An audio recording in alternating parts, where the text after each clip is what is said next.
Vu de loin, tout va bien. Mais vu de près, l'île de Gorée, ça ressemble à ça. Des kilos et des kilos de déchets plastiques jonchent les rivages de ce rocher d'une vingtaine d'hectares au large de Dakar. Un spectacle qui désole le responsable de l'assainissement de l'île. Des fois, day nekk plus de 700 wala 1000 personnes par jour, visiteurs. Parfois, l'île reçoit plus de 700 personnes, voire 1000 visiteurs par jour. Ils amènent énormément de déchets plastiques et ils les laissent ici, sur les lieux. On nettoie tous les jours et tous les 2 jours, on transfère à peu près 700 à 800 kilos de déchets vers Dakar. L'île symbole de la traite atlantique des esclaves, inscrite au patrimoine mondial de l'UNESCO, paye cher son attractivité touristique. Les 2/3 des déchets qui y sont collectés proviennent des visiteurs.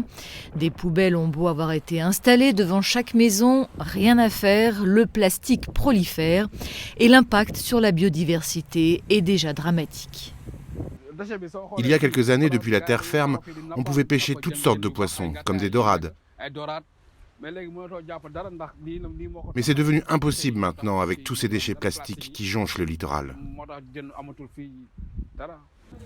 Même bien au-delà des côtes, pêcher est devenu compliqué.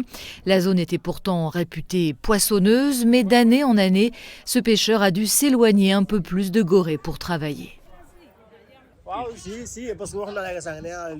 Les déchets plastiques ont causé beaucoup de dégâts sur l'île. Maintenant, je dois aller très loin au large, à au moins 3 km, pour espérer trouver du poisson. Parce qu'il y a trop de plastique qui fait fuir le poisson. En attendant de réussir à limiter la production de déchets, la municipalité s'efforce au moins de les trier et de les valoriser. Sur cette colline qui domine l'île, tout ce qui est organique est transformé en compost. Un compost de très bonne qualité utilisé pour les cultures locales ou bien vendu dans d'autres régions du Sénégal. Mais face au plastique, le combat là ne fait que commencer. Au lieu historique, l'île de Gorée se rêve aussi un jour en modèle écologique.